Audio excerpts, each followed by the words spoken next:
ভারতের হিমাচল প্রদেশে টানা ভারী বৃষ্টিপাত, আকস্মিক বন্যা ও ভয়াবহ ভূমিধসে অন্তত ৬৩ জনের মৃত্যু হয়েছে। নিখোঁজ রয়েছেন আরও বহু মানুষ। রাজ্য জুড়ে দেখা দিয়েছে ভয়াবহ মানবিক বিপর্যয়। শুক্রবার ৪ জুলাই এনডিটিভির এক প্রতিবেদনে এই তথ্য জানানো হয়েছে। টানা প্রবল বর্ষণের ফলে হিমাচলে মেঘভাঙা বৃষ্টি, নদী উপচে আকস্মিক বন্যা ও পরপর ভূমিধসের ঘটনা ঘটে। এর ফলে রাজ্য জুড়ে প্রায় ৪০০ কোটি রুপির সম্পদের ক্ষয়ক্ষতি হয়েছে বলে জানিয়েছে রাজ্য সরকার। তবে প্রকৃত ক্ষয়ক্ষতির পরিমাণ আরও অনেক বেশি হতে পারে বলে আশঙ্কা করা হচ্ছে। রাজ্যের দুর্যোগ ব্যবস্থাপনা কর্তৃপক্ষের বিশেষ সচিব ডিসি রানা বলেন, আমরা আপাতত উদ্ধার কাজ, জীবন রক্ষা ও পুনর্গঠনে মনোযোগ দিচ্ছি। সম্পূর্ণ ক্ষয়ক্ষতির পরিসংখ্যান পেতে আরও সময় লাগবে।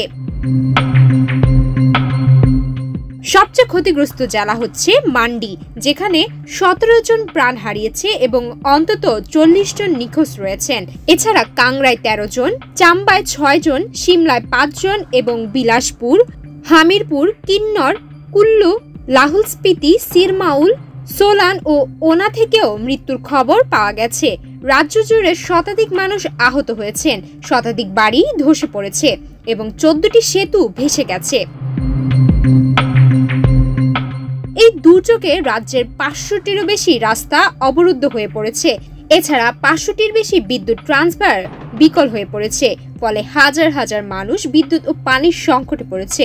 খাদ্য সরবরাহেও ব্যাঘাত ঘটায় মানবিক বিপর্যয়ের আশঙ্কা দেখা দিয়েছে। এনডিটিভি জানায়, শুধু মানুষ নয়, বন্যায় প্রাণ হারিয়েছে প্রায় ৩০০ গবাদি পশুও, যার মধ্যে রয়েছে ১৬৪টি গরু। এ অবস্থায় রাজ্যের সব জেলায় আগামী ৭ জুলাই পর্যন্ত ভারী বৃষ্টির সতর্কতা জারি করেছে আবহাওয়া অধিদপ্তর। অবিরাম বৃষ্টির কারণে উদ্ধার তৎপরতা ব্যাহত হচ্ছে এবং পরিস্থিতি আরও ভয়াবহ হয়ে ওঠার শঙ্কা রয়েছে।